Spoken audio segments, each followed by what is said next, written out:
Hello everyone, my name is Ann Théato and welcome to the Psychic Matters podcast, episode number 80. Well, I'm just getting over a dose of COVID, hence my voice is not sounding quite right, and I'm also still quite breathless, I have to say, so do forgive me, but I was keen to get this podcast episode prepared and ready and hung up on Buzzsprout, my podcast hosting provider, so that I didn't have to work on it over the Christmas break. This is my last podcast of the year, and I'd just like to take this opportunity to thank you, dear listener, for all of your support this past year and for choosing to listen to me on the Psychic Matters podcast. It's been a fantastic podcasting year, and despite everything that's gone on in my personal life, I've managed to find guests, write, create, produce, research, and edit a podcast for you every 2 weeks without fail.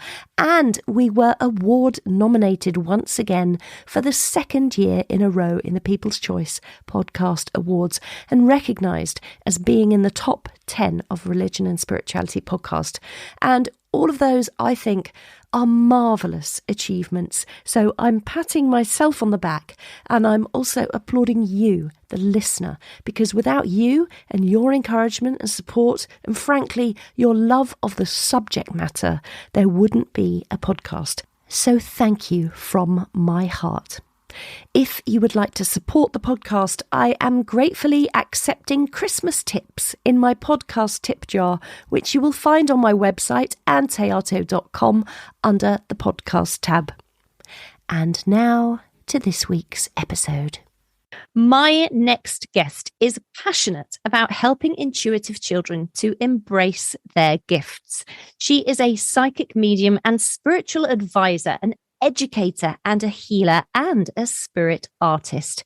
Michelle Henderson is with me in the studio this week. Michelle, welcome to Psychic Matters. Well, thank you so much, Anne. I am so excited about this conversation. Well, me too, because, you know, a lot of the work you do, you have your finger in many pies, as the saying goes, and you do a lot of different work intuitively. But I know that a great focus for you is on supporting and helping and educating the younger generations about intuition and spirituality, mediumship, etc., etc. And I know that a lot of people I interview on this podcast have not been supported as a child. And you sent me this beautiful book, which we'll discuss throughout the podcast, Spiritual Nurturing for Intuitive Children. And I'm just wondering, Michelle, what led you to write that book? And was it because you were either A, supported as a child, or B, not supported as a child? Oh, that is such an easy question to answer. So it was definitely B, not being supported. So growing up, I grew up in the Bible Belt of Texas. And of course, in the 70s, and a lot of people didn't really know what a psychic medium was or intuitiveness or anything like that. And so whenever I really started feeling spirit, and I knew there was something there. Everybody in the very beginning, children are so sensitive, and I was very sensitive. And also emotionally, because I would go to school and I'd come home and I'd be very emotionally, traumatized because I could feel my friends, how they were feeling and everything. And I'm going, why am I feeling like this? My feelings are going all over the place. And then I didn't really have anyone to talk to, because when I would start talking to somebody about, I think there is a spiritual world. I feel like I am tuned into it. And I just know there's something different about me. And a lot of times, my friends would go, oh, that is weird, so then I shut down. And even my parents would say, don't open that door. Don't look there, because, you don't know what's going to be on the other side of the door.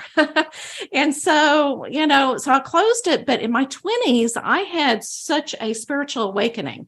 They were knocking at my door going, the spirit was knocking at my door going, hello, it's time. You need to be with us. And I'm going, no, it's scary.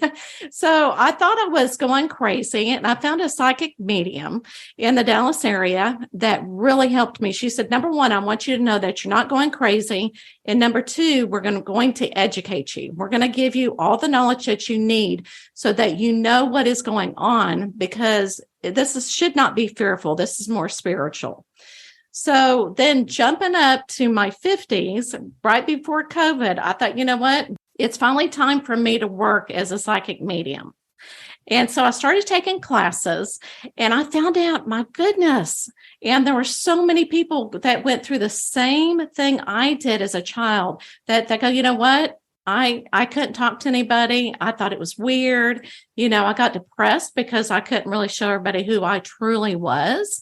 And since I worked with children for so many years as an educator, I felt like an advocate for these kids. I thought, you know what? I really feel like educating these parents or anybody who comes in contact with a child that's very in tune to know what to do for these children, to nurture those. And so it's almost like Spirit knew the timing, and I knew exactly what needed to be in the book. So, Ann, did you have experiences like this as a child? Oh, were you accepted? No, I wasn't. Not at all. I was brought up. I know you said you were Bible Belt, Texas, but my parents were very strict Roman Catholics. And I was just told to shut up, be quiet, don't talk about it. I actually got a very angry response. And so I wasn't frightened of the spirit people I was seeing or the spirit voices I was hearing. I was frightened of my mum shouting at me because of it. That's the thing. And that fear of upsetting my parents, it was really, my mother was very, very against it. I don't think I spoke to my dad. I think he was too busy out working as many jobs. But so it was horrible. It was absolutely horrible, not supported. And like you said, Michelle, there was no one to talk to. There was no older person. My friends weren't experiencing the same things. And you just end up feeling like a freak on the edge of society. And it does make you very solo, or you carry a sadness within you and you can't really express it. Does that make sense to you? Oh, absolutely. Because it is a part of us. And if you can't express that part of yourself, then you're not really showing your true self or your uniqueness. And everybody, especially when you become a teenager, everybody wants to be the same. Or if you're a little bit different, they find something to make fun of you. And, especially as a intuitive person, you are so sensitive emotionally. And you're such an empath that a lot of times that depression will happen. And a lot of our kids will actually self-medicate as well, because they're trying to shut that part of themselves off. And it's very difficult to tune it down a little bit, especially if you don't know how to do it. And so I always tell everybody, yes, if you are experiencing something like this, educate yourself so that you can help the younger generation. Amazing. And do you have children yourself, Michelle? I do. I have 3 children. They're grown. And I have, my youngest is very, very sensitive. And she knows what I do now, and she's accepting it 100%, but she's still trying to figure out how to accept her own intuition abilities. How do you mean? How does that work for her then? Does she not believe that she's intuitive? Oh, no, she believes. She definitely does, but it scares her a little bit. And I think we all have to go through that. I'm going, well, what are you afraid of? Because there's really not anything to be scared of. And again, it's probably something growing up that she heard from her friends. And of course, the movies that Hollywood puts out with all these scary things she's watched, and it scares her to death. But yes, when she hears a voice, many times she is alone. And she just doesn't know how to deal with it. She's kind of anxious anyway. And so on top of that, she just does not know how to deal with it. And so I talk her through it. We talk about the different situations of what she's going through. And I say, you know what? If you're not fully ready for it quite yet, because we all have a time and a period when we work with it. And you don't have to do what we're doing, professionally. You can just use it in your everyday life. And I said, just talk to spirit. Just tell them right now, I'm not ready. If you could kind of back off so that I can learn to my, full potential, my life or what I need to do, then maybe there will be a day. And of course, I always tell her, spirit will still be there. They just won't be as strong trying to get your attention. I totally understand about that fear as well, because when I was younger, 16, 17, I bought my first pack of tarot cards.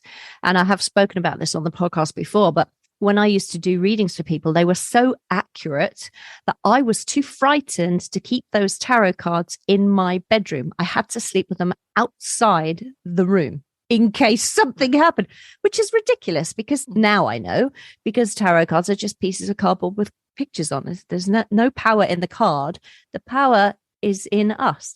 Yeah. And I love to tell people, it's almost like Harry Potter, how he's finding the wand. And whatever works for him, it's kind of his tool. He's the one that activates the wand, not just the opposite.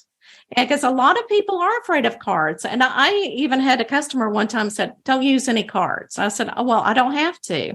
It kind of gives us an additional, in-depth reading, but I cannot have to use the cards. That is perfectly fine.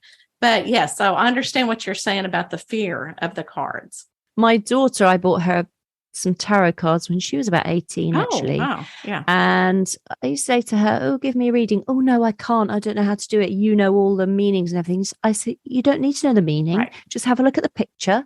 What jumps out at you? What colors are important? What do you think relates to me? And she would give the most accurate readings. It was amazing. As she did reading after reading, she got more confident. But you do have to, with anything with a child, really support them and encourage them to have a try and go for it. And then there's lots of praise required to let them keep stepping forward and get stronger in their confidence.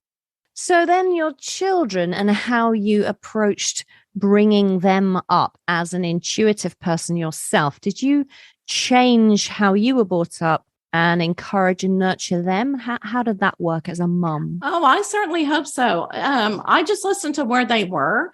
And of course, I did not work as a psychic medium as they grew up, but I did talk about intuitiveness and that I could understand things sometimes before it would happen. And so my oldest one time came home and she said, you know what? I was serving ice cream to a customer because she worked at a ice cream store. And she said, I could hear what they were thinking. And I said, oh, how exciting is that? Can you tell me more about that? And she said, yeah, but it was just kind of freaky. And I said, well, when things like that happen, just, say, thank you, Spirit, for giving me that opportunity. I said, because that is the most spiritual thing that Spirit was trusting you in that situation. But of course, you also need to, whenever a child does that, you always have to say, well, when you start doing that, hearing other people's thoughts, you need to really make sure there's boundaries because you don't want to listen to everybody's thoughts because sometimes it's an invasion of privacy. But I said, I'm glad that at least you know what your gift is and that Spirit is trusting you with it. So I think for me, how I changed it from the way I grew up is just listening to them where they are and not being fearful about it and not bringing really religion into it and bringing more spirituality, saying, oh, that is awesome, and trust what you get and just kind of helping them along. And I didn't tell them what to do next. So, and I feel like, spirituality and intuitiveness, they have to find things on their own. That's why I don't really talk too much about my youngest, because I feel like she will, in her own time and on her own journey, do what she needs to do with her intuitiveness. I love the reassurance and the comfort. It's so important, I think, for the young people as they grow up. And so if you're a parent and you're listening to this podcast and the parents are listening to you, Michelle, how would you know if you've got an intuitive child? And you know what? The number one thing, very emotional. Let's just put it that way. Okay. So, and it really depends on the child because everybody can have the same type of abilities, but it just depends on where you're stronger at, just like anything else. Like artists, we have different ways to create art. We have different ways to do any type of haircut or whatever. So it's the same with intuitiveness. So a lot of times, so these are just common characteristics. Your child doesn't have to have everything. But when the younger they are, sometimes they're stronger because they just joined us from the spiritual world. And so a lot of times they can see apparitions. They can see people who have died in their family, maybe a grandfather or grandmother that's coming to say hello to them. They'll have an imaginary friend. And a lot of times these imaginary friends may not be human, because a lot of times spirit will want to show themselves to make the child feel more comfortable. And then those sleepless nights, because as we all know, spirit loves to come and join us and talk to us and want to play with us in the evening when there's not as much chaos going on. And we pay more attention to them. So a lot of times children, especially when they don't understand, they can feel spirit and they don't exactly know what to do. They're in bed and they're trying to sleep. So, and then it's almost like there's a monster in the bed, Mom. What do I do? and many times, parents will hear them talking and just having a good old time. And then a lot of times they're really good with animals or even with plants or seeing auras around people. And which is so fascinating. And again, being able to hear what other people are thinking. And then their dreams are very like being in a video game. Those virtual realities, I always love to think of that as the dream, where it's so vivid and they get visited and they go to different realities. So it's just so fascinating. But the number one thing is a child will just be fascinated and start talking to a parent going, you know what, I got to tell you about the experience I just had. Or I got to tell you about my imaginary friend. And so if the parent, like you said, listen to them instead of going, oh, wait, no, we're not going to go there. Just listening to where the child is. And what will really help if a child sometimes will get stuck with vocabulary or language and they can't really explain it, give them paper and a crayon or something to draw with and let them create what they saw or what type of or tell it as a story. Because if you make it fun and say, okay, well, let's talk about it. Show me what your imaginary friend looks like. What colors should we use? And it's almost like art therapy. You're kind of walking through it with the child. And you get more information that way because they're so much more relaxed. Oh, how beautiful. What a lovely thing to do with your youngster. I know that when I was young and I just remember being jeered at for being too sensitive.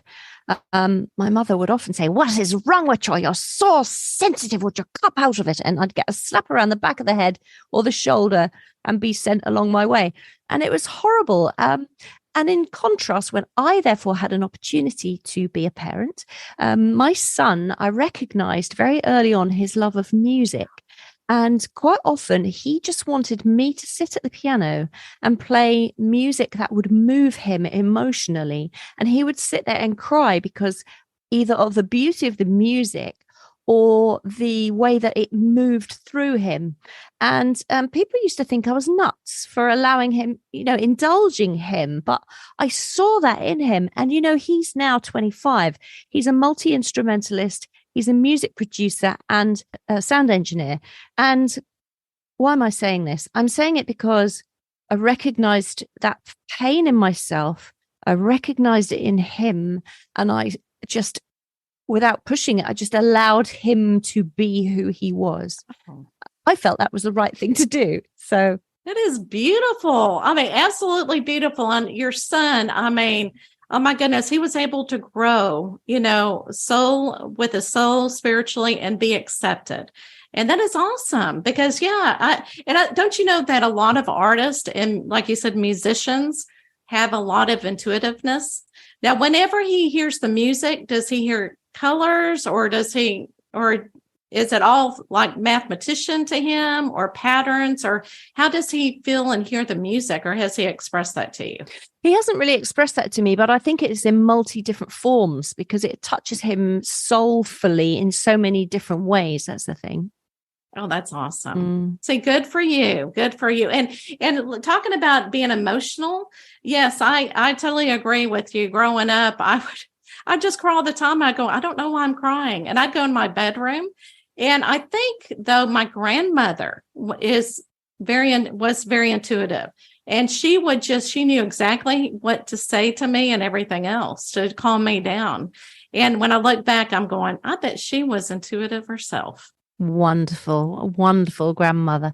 And so you've written this incredible book, Spiritual Nurturing for Intuitive Children. It's a beautiful book. It's like an exercise book. It's full of exercises for children, things that they can do, etc., and advice for parents.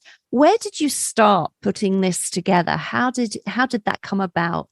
Well, and it's so interesting because whenever I was meditating, and a lot of times when we meditate, we get those ideas, you get what we call downloads, from spirit. Is like all of a sudden, all of this information about this needs to be in a book. So, and, I'll tell everybody as well, I think on our life's journey, things are put in our pathway for a reason. And the things that I experienced as an educator, as a teacher, as a behaviorist, I learned so much so that I could help the psychic children. And then when I opened the door as a psychic medium, I took all those classes. I learned, you know what? There are some exercises that you can actually do so that you get better tuned in to your ability. It's almost like any talent that you have, like riding a bicycle, you need to learn the steps to ride your bicycle. Well, the same thing as a psychic medium. So what I decided to do, I thought, you know what? I can take the same exercises that I learned as a psychic medium, all the knowledge that I learned through the years, and going through the fear stuff that I did as a child and dealing with my parents and society. That was meant to be so that I could help others on their journey. So all of the exercises, what I did is, because I was an educator, and I brought it down to a child's level so that when a parent looks at the exercises, they go, you know what, I can do this with my child at the same time. And it's almost like a toolbox. And then for parents, I feel like I wanted to help educate them in the different areas, why meditation is important, what the chakras are, just the different elements in the spiritual world, and what other things that we can be looking at, just kind of thought-provoking, some research that was also that I found that I felt was very important to the book. So I just felt like everything that I learned through the years, I put into this one book. And at the very end of the book, there are some, and it depends on what age your child is. There's color pages, there's some feeling sheets, things that a parent can copy. And I've had some people go, do you mind if I copy this instead of, and I said, you copy as many as you want to and distribute it to your other children, or if you're a light worker, do whatever you need to do and make it your own, just so that somebody can make a program and, a daily program exercises for these families. That's just brilliant. And you've got so much information in here. One of the things that really caught my eye that you speak about in this book, without giving away too much content. Oh, that's okay. But that's fine. But one of the things that you speak about in the book are chakras and cycles. And I know you say between the age of 1 and 7, this happens, this develops, etc., etc. Perhaps you could speak a little more about that. And yes. Okay. So the reason why I added it in there is there are centuries and centuries and centuries of information. And this came from doing my research, where each cycle year is 7 years. And we tend to, depending on what chakra year it is and what you're working on, it goes through 49. Through all of these years. And I only did it through 7 years of age, because I felt like that's looking at a child point of view. And so it just looking at metaphysically that each year we're working on a different element. So the different elements in the book, okay, whenever we're talking about the different chakras and the different year and everything, like, and when I talk about the different elements, we're talking about like fear, feelings, productivity, harmony, philosophy, wisdom, and spirituality. And if you look at more of the research into this, then it's actually a huge chart. And it talks about that year that you're working on, like the first year, we're really working with fear. And it shows that whenever you're working with the root chakra, okay, it's fear plus fear. Okay, so that's the main element that you're working on. And then you're working with feelings. Well, how are we going to deal with the fear of these feelings that we're having that year? I'm sorry. It's that number one thing is really hard to explain. My editor as well, she was going, I don't know if I understand this. And I felt like I needed to include this because it is centuries old. And I thought, you know what? I think it's a great thing to have in the book so that other people can see. The chakras have really been talked about for years and years, and that there is a philosophy behind it, and it's nothing to be scared about, but ancient people have actually worked on this for a long time. Wonderful. Yeah. Amazing. Just so interesting. And you also talk in your book about indigo children. And I often hear this phrase bandied about, indigo children. Oh, they're all coming through, indigo children. And you think, oh, who are these indigo children? What are they about? Can you say a little about that? Oh, absolutely. Okay. So, and it's so interesting because, and I'm going to kind of put two and two together. So in the 60s, and it's so interesting, we were going through a spiritual awakening, as a nation and everything else. And I feel like we're also doing it the same thing right now.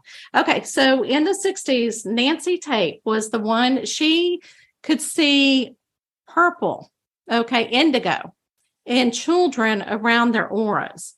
And so she goes, oh my goodness, this is a population that is special. And she was getting information from the spiritual world saying, you know what, these children are special. They are here to teach us things. They are warriors. They're going, well, why are you not following the rules? That type of thing. So they wanted society to be much better. And it's like, why are you killing animals? Why are you, so they looked at the humane thing of things and really wanted things to change for the better. And it's very interesting because after that, then we also had the second generation of the crystal children. And this actually was in 1995 when we had a lot of children who were diagnosed with autism and also with ADHD. And they were here to change our vibration. So it seems like there's a generation. And right now, and it's because I have worked with children with autism, oh my gosh, when I worked with kids with autism, I really saw a lot of the nonverbal children kind of look off into the distance. And they would start laughing. And I'd be going, what are you laughing at? And I knew that they were laughing at somebody in the room that no one could see. And they would just laugh, and I'll go, okay, well, tell them goodbye now when they get to work. And they would. And a lot of my kiddos would love to look at geometric patterns. And I think that they can actually see the Earth's energy and the patterns around us. And I was also, and I didn't really realize it at the time until I was doing research, but I could actually, with a nonverbal autistic child, I could telepathically communicate with them with feelings, maybe not with words a lot of times, but with my energy and with words and sometimes words, and really get them to calm down. And I didn't know what I was doing at the time until I was doing the research. So they can actually also communicate telepathically. And so what I came up with the term, I thought, you know what? I think they're kaleidoscope children. Because when you look at a kaleidoscope, you see all the different patterns because all of our children are so different. But yet, at the same time, they can see the geometric patterns. They have the same type of behavior that we see, and they are just love. They're teaching us how to accept one another and to love one another. Beautiful. I love your description, kaleidoscope children. That's just the perfect description, isn't it? Of the color and the lightness and so many aspects to our soul that come through. Right. When you talked of the crystal children changing our vibration, what do you mean by changing our vibration? What does that mean to you? What that means is, okay, so a lot of times like right now, we're kind of going through, okay, like during COVID, whenever we were all locked in, right? And it just seemed like the energy around us kind of went down a little bit. And, it's almost like people felt it. And so it's kind of a lower vibration. And it's almost like you get depressed. I don't want to say depression, but at the same time, you feel down. And so to raise your vibration and raise the energy on earth, that means our energy as well. And to make us more spiritually aware, we raise up our vibration. Okay. And these kids were here. And a lot of them were like ADHD and they're having a good time and everything, and trying to raise that vibration so that we're all on the same level and we can actually see the miracles that we see every day, the synchronicities, the oneness that we can have. And so if we raise that earth's vibration, then we all get to have that. But whenever the vibration is really low, we it's chaos, I guess you could say. We're not on the same level, and it just seems like we're not on one, and it just more chaos in life. Just amazing. I love talking to you. This is so fascinating for me. As you were talking there, I was thinking, I wonder if, with all these new generations of children coming through, different souls that come in for various different reasons, I wonder if it's the same in the animal kingdom, where we're getting cats or dogs that are coming in with new vibrations, new things to enable and help and guide humanity. And I agree totally, and I really think that each generation maybe learns something different, spiritually, because it just seems like, when you look at the 50s, society was completely different than it is now. So I think with every generation, I think as a soul, we decide which generation we want to be a part of, depending on what lessons that we're needing to learn. And so, yes, and I think that, certain souls are chosen to be those warriors to get us going in the right direction. Yeah, that's absolutely fantastic. And when you wrote this book of yours, and I know it's your second book because you've written books before. Oh, right. When you wrote this particular book, Spiritual Nurturing for Intuitive Children, who did you have in your mind as the primary audience when you were writing it? That's a great question. Okay, so when I first wrote it, I actually had in mind other light workers. And when I say light workers, that could be anybody that is trying to make a difference in the world. Okay, that can be psychic mediums, it can be coaches, spiritual coaches, life coaches, it can be teachers, anybody that are, that are here to really wanting to spread that spirituality out. And to help the families of these children and develop a program, because at the time I was a behavior analyst and I was working with families and helping them in the home. And so my mindset was, what would be a wonderful thing is for people to come in and help the parents, seek this that are seeking this knowledge, put them on the right track so that they're not afraid. And set up a program and say, why don't you do these exercises each week? Then we'll meet each week to see how else I can help guide you in your child's development. And then it's turned, because the book is now out on the market. Now I'm hearing parents go, oh, I don't need anybody. I can do this on my own. it just kind of opens up, again, conversations and ideas for parents. And they go, you know what? I don't need anybody coming into my home. I want to do this by myself. It's like, wow, great. So it's become that kind of tool as well. That's just fantastic. I mean, I love that phrase. I love the people that are saying this because it just shows how things have changed in the last 50 years since I was 7. Absolutely. And a lot of my parents that come to me, because I always do like a discovery call, just to see what I can do to help them. And not necessarily, provide a program, just what can I do? And sometimes it's just they want to say, I'm doing this. Is this the right thing? And they just need that validation. And as soon as that conversation is over, I don't hear from them again. That's all they needed. So a lot of times sometimes they just need to be validated. Yeah, of course. Absolutely. And what sort of feedback have you had from those people that have purchased this book and used some of the exercises in it? What are they saying about what they've seen within their child or children since reading it and helping them? Yeah. So I've gotten a lot of, you know what? This is a perfect tool that I can do with my child.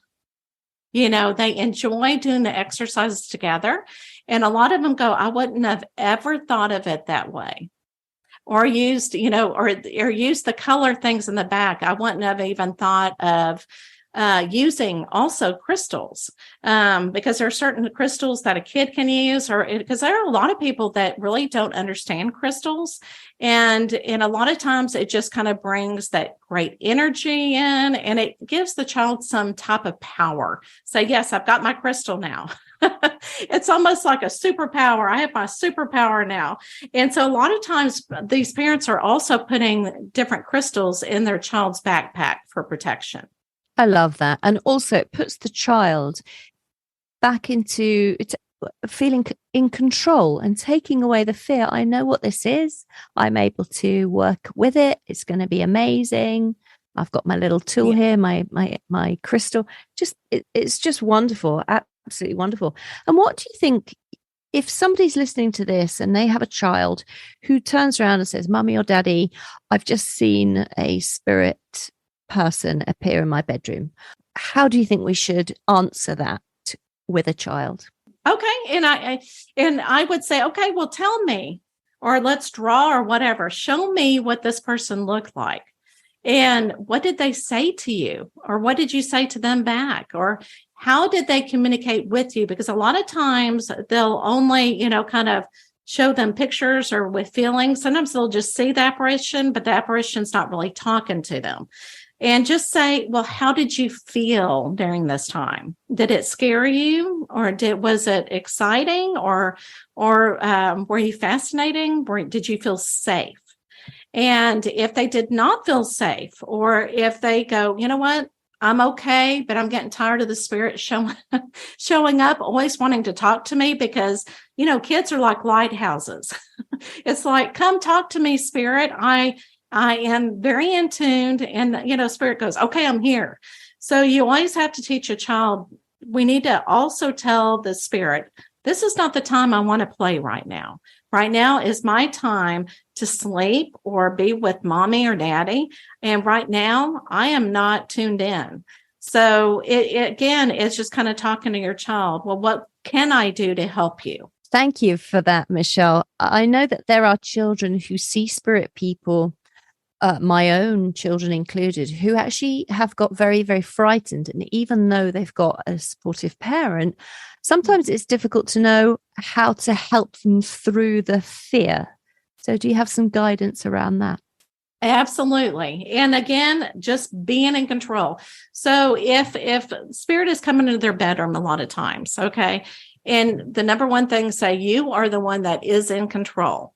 And a lot of times, again, getting crystals and putting beside their bed or under their pillow, stuffed animal that keeps them feel safe, and maybe a flashlight next to them so that if they start feeling something, they have a flashlight that they can look around. But also you can pray with them before they go to bed. And a lot of times prayers are really good because you set an intention and just say, you know what, God, I appreciate everybody that you're sending to me, all my spiritual friends, but right now it is time to sleep and I don't want anyone bothering me. Okay.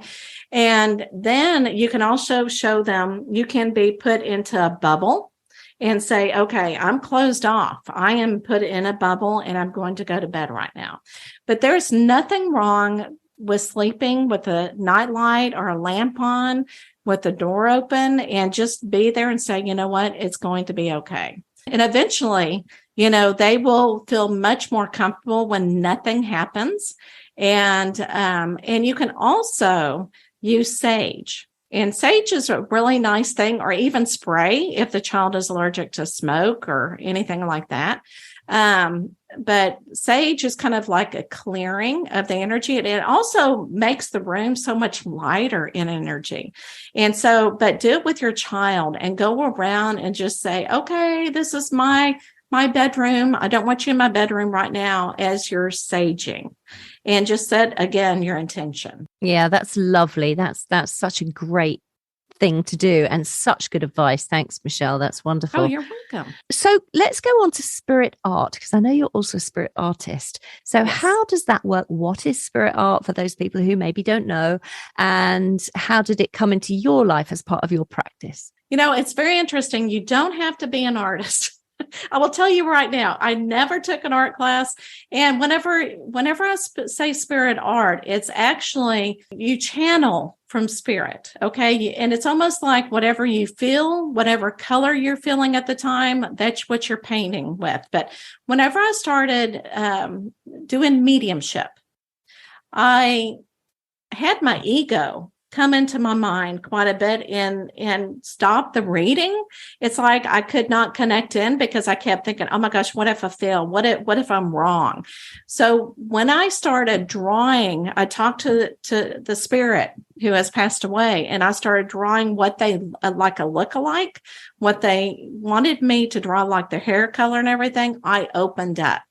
So that's when I started incorporating the spirit art. I can also do it psychically. Whenever I do a card reading, I always love to draw a picture and tell a story of somebody's card spread of what we received. So there are so many different ways. And then I love to do this exercise where I connect in and I get a little dab of paint. And then I kind of move it around with my hand. And then I ask spirit, please let me know what you want me to draw or what to paint. And I just start painting and just follow spirit's lead and channel the information. And it comes out into a picture. And then I say, okay, give me a meaning behind it. So then I'll actually do automatic writing and get some information and a message from the picture. So there's so many different ways you can get it. But the number one thing is that you're connecting in with spirit and just using different colors and expressing yourself. And it's just an awesome way to get messages and information from spirit. Such a beautiful exercise. I'm going to try that myself later on. So we draw a picture. So first of all, connect with spirit, and we just allow ourselves to draw whatever comes. And then we ask spirit for the meaning behind it. And then we put pen to paper and really just allow the words to flow from the pen. Exactly. Oh, I love it. I'm sold on that exercise. That's just beautiful. And I use acrylic paint because acrylic paint is so easy. It dries very quickly, but it's very easy to use. Yeah, acrylics are great. Great. Yes. Oh, how brilliant. And Michelle, yourself, you work as a psychic medium. Do you do readings for people? How does that aspect of your practice work? Okay, yes. So I do readings. I do mediumship readings. And there is a difference between mediumship and psychic readings. So medium readings, I connect in with a loved one. And sometimes their spirit guides will come through as well. They'll be going, I don't know who that person is. And it's like, okay, it's definitely your spirit guide. And the main reason why I always tell people why I do mediumship readings is to get a message. That is the most important thing. And of course, we know that life goes on, right? And the healing that goes on behind that. Then I also do psychic readings, and that is more soul to soul reading, okay, where I connect with somebody's aura. And I do a reading that way. And then that's when I pull out the cards. And I do spiritual reading and also do earthly, questions if they have a question that they have about their life. But it's only to help guide them. It's not to tell them what to do or, I'm just here to help guide. And because there's always free will. And I always tell people, whatever I tell you, it's good for today to help guide you. But things may change. You may go, I don't want to do that. And you have free will, you can change it. So I do both. And sometimes some sessions, I do mediumship and psychic readings at the same time. Fantastic, depending on what people want at the time. Right. And you are, of course, a certified spiritual advisor with a psychic and medium certificate from Lisa Williams. Yes. Oh my gosh. And that was, it's so interesting because a lot of people go, do you have to be certified, to be a psychic medium? And my answer is no. However, going through classes and learning what you learn as it makes you a better psychic medium. And then they actually, at the very end of the course, they test you to see, if you should go on or what you need to, I don't want to say, should you go on, because you should, but maybe you need to work on something else. So they test you. And I had to read for 3 different people, and then they had to rate me. It's like going back to school all over again. And so just going through, but it was a 9-month program. And to get certified through someone like Lisa Williams, it's like, I do not regret it at all. And it also helped me with my confidence, saying, yes, I went through that program and I was able to get certified through her and her school. And that is a big deal because Lisa Williams is fantastic. We love Lisa. We love the work that she does out there. And also, she's quite a hard taskmaster with her students. She wants you to achieve the very, very best, unfold all of your potential, et cetera, et cetera. And so therefore, she holds us to a very high standard. Absolutely. Whilst at the same time being totally encouraging and supportive. Absolutely. So, and you know what? And she also teaches you how to have ethics in your program or in your business. And ethics are so important. She goes, you should not do this or do this as a psychic medium. I'm going, you know what? You're absolutely right. We're not going to go walking down the street, passing by somebody, go, you know what? Your grandmother just said something to me, because you're invading that person's space again. So yes, she definitely teaches you ethics. So I totally agree. She puts you on that high standard. And she also says, if I see you doing something that I do not agree with and you have my certificate, you may not have it much longer. Yeah, she's great. She's absolutely great. Yeah. And so congratulations, Michelle, for that. Because that's a wonderful achievement. So well done. So what's next for you then? What are you wanting to bring into your life over the next year or two? It's so interesting. I have gotten to the point in my life where, we used to plan, what are you going to do in 5 years? And I've gotten to the point in my life, well, let's see, hopefully, in 5 years, I'm going to make this possible. I'm still going to be healthy. I'm still going to live a full life. But right now, I'm just trying to, figure out where this is going to go. I'm kind of like letting spirit lead and help guide me. When I wake up in the morning, I'm going, okay, it's a new day. What am I going to do today? And so I am just saying I'm ready for anything. And I'm still going to continue to take classes and still strengthen my ability and try to help as many people as possible. And so if somebody wanted to come to you for a reading, where would they find you? And also, are you offering courses and classes yourself, Michelle? Right now, I am not offering anything, but I do off and on, through the year, I do offer courses. And I advertise that on Facebook and also on my website. But if they go to my website, that's the main hub of everything. And it's www.michellehendersonmedium.com. And that's Michelle with 2 L's? With 2 L's. And so in the past, I have offered spiritual art classes through psychic readings so that other people can, make their reading so much more, oh my gosh, exciting, colorful. Let's just put it that way. It makes it more colorful using the artwork. And then this last summer, I offered a workshop for children, psychic children that could get together and have their own little support group. And I'll probably offer it again in the next summer as well. So was that an in-person course, Michelle, with the children? No, it was on Zoom actually. And that way anybody can join.